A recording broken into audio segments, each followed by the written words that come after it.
देख पिलाने तुम जो सीटी परीक्षा देथिल तार रेस्पॉन्स सीट आस जाए बुझे कि सीटी परीक्षार रेस्पॉन्स सीट माने कौन बुझीपार कि रेस्पॉन्स सीट माने आपण मैंने जो क्वेश्चन आंसर सब देते सीबीटी मध्यम कंप्यूटर बेस्ड टेस्ट बुझे कंप्यूटर बेस्ड टेस्ट मध्यम जो आंसर गुड़ा देते बुझे कि तार कौन होना गोटे रेस्पॉन्स सीट आसी तार सब आपड़ जो आंसर देते सेटा ठीक अच्छी कि भूल अच्छी आज आम जाना आज रेस्पॉन्स सीट के आम डाउनलोड करिया कौन केम डाउनलोड करिया आगे चलो देखिए तो चलते फास्ट गूगल सर्च करिया कौन ना श्याम्स ओडिशा बुझे श्याम्स ओडिशा आगे सर्च करिया देखिपे ये आपर फास्ट गोटे पपअप्स हो श्याम्स ओडिशा देखिले चलतु से आगे क्लिक करिया श्याम्स ओडिशा ये आप क्लिक क्लिक कलापर देखुए आपण मैंने तलू जी आपण मानकर लिखाई DLED बुझिपारे कि आपड़ से क्लिक करा पड़ो बुझे तो देखो ये आपंकर लिखाई आपर स्कूल एंड मास एजुकेशन देखिले ये आप देखते स्कूल एंड मास एजुकेशन आपर लिखाई तो आपण मैंने तलू जी देखो ये लिखाई DELED देखिले ये आप कौन करेंगे ना क्लिक करेंगे बुझे तो चलो ये क्लिक करिए तो क्लिक कला पर आपण मैंने देखुए लिखाई आपर वेलकम टू DTESCRT बुझे तो चलन से क्लिक करिए देखु देखो ये आपण मानकर लिखाई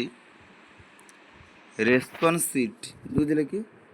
रेस्पॉन्स सीट ऑब्जेक्शन फॉर्म कोटार ना आपण मैंने जो सीटी परीक्षा देते तार रेस्पॉन्स सीट आपण मानकर वेबसाइट रे अवेलेबल हो जाए तो चलो क्लिक कर देखिए क्लिक करदे तो आप देखिपे आपण मानकर गोटे रेड कलर गोटे पपअप शो हो response seat objection form is live बुझे कि आपण मानकर जो ऑब्जेक्शन जदि आपण मानकर जो रेस्पॉन्स सीट बाहरी जदि आपण मैंने देखिए कि जो आपण मानकर गवर्नमेंट तरफ जो आंसर गुड़ाटी आंसर गुड़िक आसी जदि आपण मानकर भूल अच्छी ताहले आपण मैंने ऑब्जेक्शन करें तो चलो डिटेल्स आगे जानिए तो आपण मैंने ये क्लिक करेंगे रेस्पॉन्स सीट ऑब्जेक्शन फॉर्म जो लिखाई से आप क्लिक कले क्लिक कलापर आपण मानक ये देखिपे दुईटी ऑप्शन देखेबा गोटे लॉगिन ऑप्शन आगे देखिपे एंटर रोल नंबर आगे एंटर करेंगे तापर एंटर डेट ऑफ बर्थ बुझे तापर सबमिट करेंगे एंटर रोल नंबर आपण मानकर देखिए सिटी एडमिट कार्ड रे जो रोल नंबर आपण मानकर दिखाई आगे से रोल नंबर ये एंटर करेंगे एंटर कलापर आपण डेट ऑफ बर्थ बुझे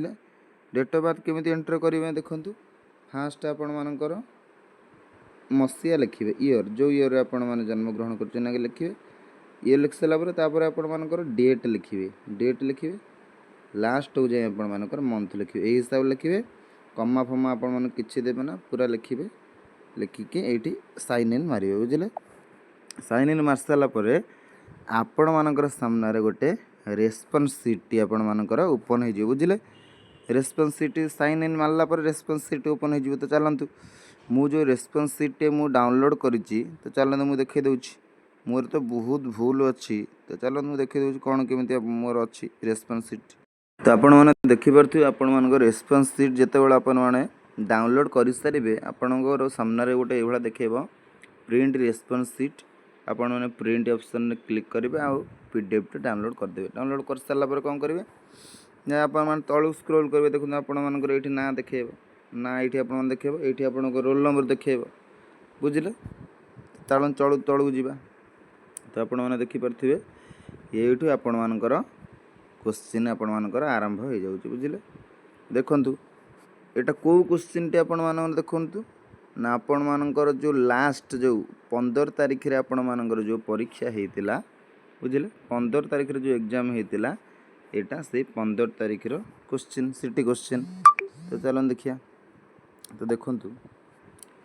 क्वेश्चन आपण मानकर आईडी देखो क्वेश्चन आईडी दे 176 यहाँ आपण मानकर निश्चय पढ़ी जो पिला माने 15 तारीख रे एग्जाम देथिले रोमेरो ran a few laps with him and was left amazed in his perseverance despite swollen feet and ଫେଟିଗ୍ୟୁ ବୁଝିଲେ। ଏଇଟା ମୋର ବି ପଡ଼ିଥିଲା, ଯେହେତୁ ଏଇଟା ମୋତେ ମୁଁ କିଛି ଜାଣିପାରିନଥିଲି ତେଣୁ ମୁଁ ଆକୁ ଦେଇନଥିଲି। ଦେଖନ୍ତୁ ଆପଣମାନେ କେମିତି ଜାଣିବେ, ଆପଣମାନେ କୋଶ୍ଚିନ୍ ଆଗେ ଦେଖିବେ, କୋଶ୍ଚିନ୍ ଦେଖି ସାରିଲା ପରେ ତଳକୁ ସ୍କ୍ରୋଲ୍ କରିବେ। ଏଇ କୋଶ୍ଚିନ୍ରେ ଦେଖନ୍ତୁ ଅପସନ୍ ଦେଇଥିବେ, 4ଟା ଅପସନ୍, ଏଇ 1 2 3 4ଟା ଅପସନ୍ ଦେଇଥିବ। ତା ତଳକୁ ଆପଣମାନଙ୍କର ଦେଇଥିବ ଆପଣମାନେ ଯେଉଁ ଆନ୍ସର୍ ଦେଇଛନ୍ତି ଆପଣମାନଙ୍କର ଏଇଠି ଦେଇଥିବ ଆନ୍ସର୍ ଗିଭେନ୍ ବାଇ କ୍ୟାଣ୍ଡିଡେଟ୍। ଆପଣମାନେ କେଉଁ ଆନ୍ସର୍ ଦେଇଛନ୍ତି ନା ନୋ ଇରର୍, ସରି ଏଇଟା ମୁଁ ଦେଇଥିଲି ଆନ୍ସର୍ ଗିଭେନ୍ ବାଇ କ୍ୟାଣ୍ଡିଡେଟ୍, ମୁଁ ନୋ ଇରର୍ ଦେଇଥିଲି, କିନ୍ତୁ କରେକ୍ଟ ଆନ୍ସର୍ କେଉଁଟା and was left amazed in its preservance। ତେଣୁ ଏଇଟା କ'ଣ ହେଇଥିଲା ନା ଏଇଟା ମୋର ଭୁଲ ଅଛି, କୋଶ୍ଚିନ୍ ଦେଖିପାରୁଥିବେ। କରେକ୍ଟ ଆନ୍ସର୍ ଯେଉଁଟା ଲେଖା ଅଛି ସେଇଟା ଠିକ୍, ମୁଁ ଯେଉଁଟା ଏଠି ଦେଇଛି ଆନ୍ସର୍ ଗିଭେନ୍ ବାଇ କ୍ୟାଣ୍ଡିଡେଟ୍ ଏଇଟା ମୋର ଭୁଲ ଅଛି। ତ ଏଇଭଳିଆ ଆପଣମାନେ ଦେଖିପାରୁଥିବେ ବୁଝିଲେ। ତ ଆଉ ଗୋଟେ ଦେଖନ୍ତୁ, ମୁଁ ଆପଣମାନଙ୍କୁ ଦେଖାଉଛି, ଏଇଟା ଦେଖନ୍ତୁ କୋଶ୍ଚିନ୍ ଆଇଡି 177 ଦେଖନ୍ତୁ, find the most appropriate option for the given blank space which can make the given sentence grammatically and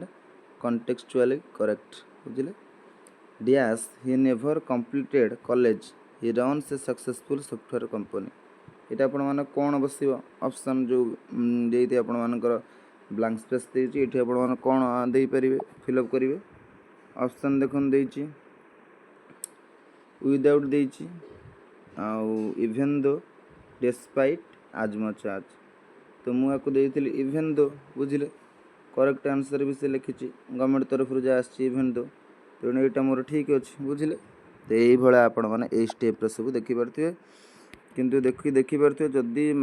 ଭୁଲ ଆପଣମାନଙ୍କର ଥିବ ତାହେଲେ ଆପଣମାନେ ମାଇନସ୍ ମାର୍କିଂ ଅଛି, ବୁଝିପାରିଲେ କି। ଯଦି ଆପଣ ଯେଉଁଟା ଠିକ୍ କରିଥିବେ ସେଇଟା କଟିଯିବ ବୁଝିଲେ କି। ଏଇଭଳିଆ ତଳକୁ ତଳ ସବୁ ସ୍କ୍ରୋଲ୍ କରିବେ, ସ୍କ୍ରୋଲ୍ କରିସାରିଲା ପରେ ଟୋଟାଲ୍ 90 ମାର୍କର ଯେତକ କୋଶ୍ଚିନ୍ ସବୁ ଅଛି ଆପଣମାନଙ୍କର ଯାହା ବି ଆପଣ ଆନ୍ସର୍ ଦେଇଛନ୍ତି, ଦେଖନ୍ତୁ ମୁଁ ଏଇଠି ଗୋଟେ ଆନ୍ସର୍ ଦେଇଥିଲି ଆନ୍ସର୍ ଗିଭେନ୍ ବାଇ କ୍ୟାଣ୍ଡିଡେଟ୍, ଲେଖା ହେଇଛି କ'ଣ ଏକ୍ସପିରିଏନ୍ସ ଡିପେଣ୍ଡ, ଏଇଟା ମୁଁ ଦେଇଥିଲି କିନ୍ତୁ କରେକ୍ଟ ଆନ୍ସର୍ ବି ସେଇଟା ଅଛି ବୁଝିଲେ। ତାହେଲେ ଏଇଟା ମୋର ଠିକ୍ ଅଛି। ତ ଏଇଭଳିଆ ଆପଣମାନେ ଗୋଟେ ଖାତା ପେନ୍ ନେଇ ଆସିବେ, ଆପଣମାନେ ଖାତା ପେନ୍ ଆଣିକି ଗୋଟେ ଗାର ପକାଇଦେବେ ମଝିରେ, କେତେଟା ଆନ୍ସର୍ ଆପଣମାନେ ଠିକ୍ ଦେଇଛନ୍ତି ଆପଣମାନେ ଲେଖିବେ, ଆଉ କେତେକ ସବୁ ଭୁଲ ଦେଇଛନ୍ତି ଆପଣ ଲେଖିବେ। ତ ଜାଣିପାରିବେ ଆପଣମାନେ କେତେଟା ଆଟେମ୍ପ୍ଟ କରିଥିଲେ। ଧର ଆପଣମାନେ ଧର 70ଟା ଆଟେମ୍ପ୍ଟ କରିଛନ୍ତି ବୁଝିଲେ, ତା ଦେହରୁ କ'ଣ ହେଇଛି ନା ଆପଣମାନେ ଜାଣିପାରିବେ କେତେଟା ଆପଣମାନେ ଠିକ୍ କରିଛନ୍ତି କେତେଟା ଭୁଲ କରିଛନ୍ତି। ଗୋଟେ ଖାତା ପେନ୍ ଆଣି ଦେଖିଦେବେ, ତ ଆପଣମାନେ ଜାଣିପାରିବେ ଆପଣମାନଙ୍କର ସିଲେକ୍ସନ୍ ହେବ କି ନାହିଁ ବୁଝିଲେ। ତ କିଛି ଡାଉଟ୍ ଅଛି କମେଣ୍ଟସ୍ ମାଧ୍ୟମରେ ଜଣାଇବେ, ଭିଡ଼ିଓକୁ ଲାଇକ୍ କରିଦେବେ, ଚ୍ୟାନେଲକୁ ସବସ୍କ୍ରାଇବ୍ କରିଦେବେ। ଆହୁରି କିଛି ଅଧିକ ଇନଫର୍ମେସନ୍ ପାଇଁ ରହିଲି, ଜୟ ଜଗନ୍ନାଥ।